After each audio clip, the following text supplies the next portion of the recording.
Ayun, take down. Oops, dapat pa siyang bumalik.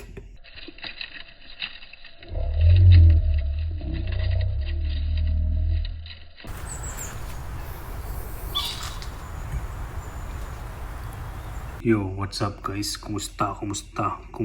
So, eto nga pala si Ignis, ang ating orange baboon tarantula. Tinocylus murinus. Madalas na siyang tumatambay sa labas ng kanyang lungga. Eto yung kanyang lungga guys.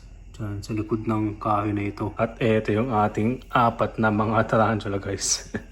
Sobrang dami nating mga tarantula. Kuha tayo ng mga feeders para sa kanila. Medyo makalat dito guys kasi may ginagawa ako. Papakit ko lang sa inyo kapag tapos na. Medyo busy pa kasi hindi ko matapos kaagad. Tsaka kulang ng gamit. Okay, dito tayo sa ating feeders room. So ito nga pala guys yung ating mga breeding project ng ating mga super worms. Yeah. Pakita ko lang guys yung ating mga beetles. Ayun. Sobrang small scale pa lang sila. Ayan yung ating mga super worms. Ayan. So ito yung mga dubi natin. Pero hindi tayo kukuha dito. Kasi pinaparami ko itong mga to eh. Dito tayo sa kabila kukuha. Ayan yung mga lots natin guys. Basta na kaya pakain ko. Daming mga lots guys oh.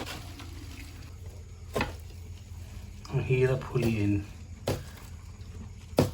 Sa adult na female natin eh. Huwag yan. Dalawa. Tatlo. Ang daming mga nymphs guys. Daming mga nymphs.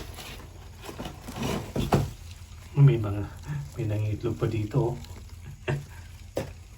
Etong mga New World terrestrial tarantulas ang ating unahing papakainin. Ito si Maximus. Ayan, tayo yung kanyang substrate. Kailangan na siyang ilipat. I-rehouse. Ito na take down. Ay, grabe guys.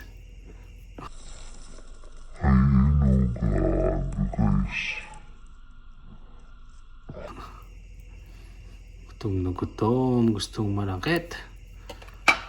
Ayan, fang action. Kakamiss. Kakainis din guys kasi apat lang tarantula natin. Tago na siya sa kanyang maliit na lungga.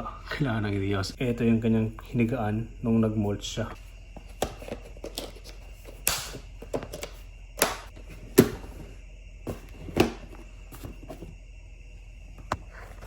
Ito yung ating Lachadora parahibana. Mukha siyang pre-molt.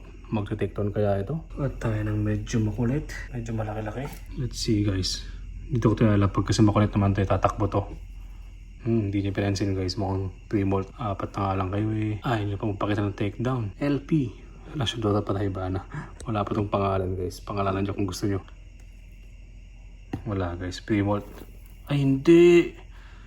Hindi. May fang action siya guys. Nag-take down siya.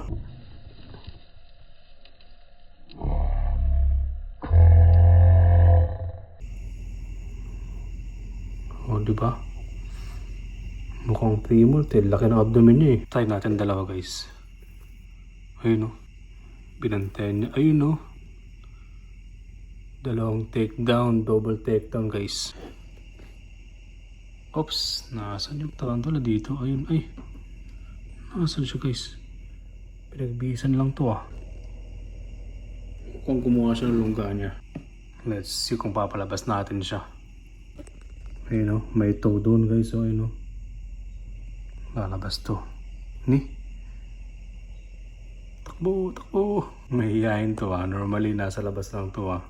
Huwag ka muna papunta dyan. Huwag muna. Oops. Kailangan mo lumabas ng buo. Buti na nakuha natin siya.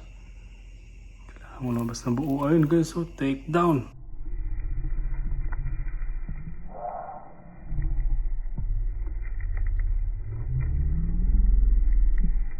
Hindi siya nagpakita ng buo. Mukhang mabibitin yung mga hindi pa nakakakita dito. No? Sa next na feeding niya na lang nyo siya may kita ng buo.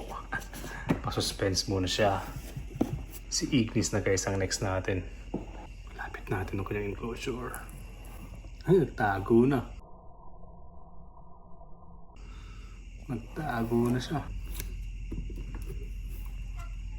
Iipit natin sa sapot. Ay, hindi na siya guys. Lumalabas siya dito. Ayun o. Ayun siya guys. Kung gutom na gutom to ah.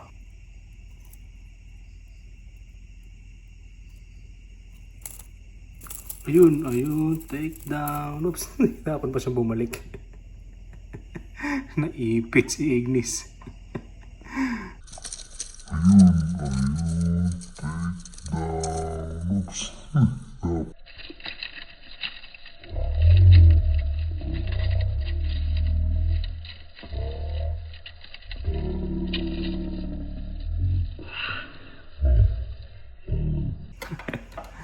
So yun guys, ang ating simpleng tarantula feeding.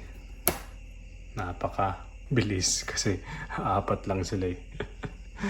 So yun, maraming salamat guys at chill lang tayo lagi dito sa Schizoopera Philippines. Yeah.